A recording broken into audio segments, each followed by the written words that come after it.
Imagine a band that takes post-punk despair, drags it onto the dance floor and adds drum machines, synths, and a splash of neon. That's New Order, the phoenix that rose from Joy Division's ashes, spinning out music that was as haunting as it was danceable. It all started with tragedy. When Ian Curtis, Joy Division's enigmatic frontman, took his own life in 1980, the remaining members, Bernard Sumner, Stephen Morris, and Peter Hook, could have called it quits, but instead they transformed. And after briefly going by the name The No Names, they settled on New Order, a rebirth that was anything but subtle. Joy Division's dark post-punk energy got twisted, reimagined, and set to a pulsing electronic beat. They pioneered a style that combined rock, punk, and the blossoming sounds of New York's dance music scene, a fusion that brought the 80s to life in a way few others could. And then came Blue Monday. Released in 1983, this wasn't just a song, it was an anthem. Clocking in at over 7 minutes, it defied the usual radio format with a blend of Euro disco, synth-pop, and alternative dance that was groundbreaking. Inspired by the nightlife of early 80s New York and the mechanical grooves of Giorgio Moroder, Blue Monday set out to change everything.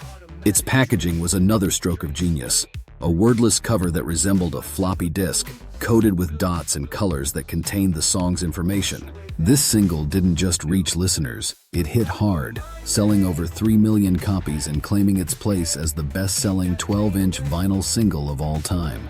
Bizarre Love Triangle was next in their series of unforgettable hits. With an octave-leaping melody and sparse lyrics, it quickly became a dance-floor classic. Its quasi-religious phrasing and moody synth backdrop drew fans in with a hypnotic pull. And the music video? Pure 80s surrealism, featuring people in business suits floating mid-air. It was bizarre indeed, and cemented New Order's place as dance rock royalty. But it wasn't just singles that defined them. Their 1983 album Power, Corruption, and Lies offered up Age of Consent, complete with its iconic bass line. And it didn't shy away from experimentation. The album was a manifesto of sorts, combining political commentary with ethereal melodies and setting a standard for blending post-punk with electronic influences. It was the album that proved New Order wasn't just Joy Division 2.0. They were something entirely different, building anthems that inspired everyone from the Stone Roses to LCD Sound System.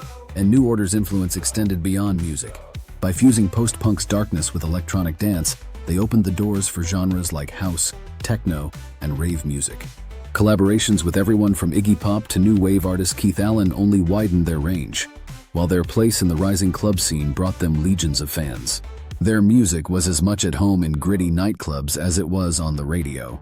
Over the years, New Order has faced lineup changes, hiatuses, and reunions, with core members like Sumner and Morris holding down the legacy. They've reinvented themselves repeatedly, taking the raw, angsty spirit of post-punk and evolving it for new generations of listeners. Their sound has gone from bleak bass lines to euphoric dance beats, yet somehow, New Order has kept one foot in both worlds. New Order isn't just a band, they're a phenomenon.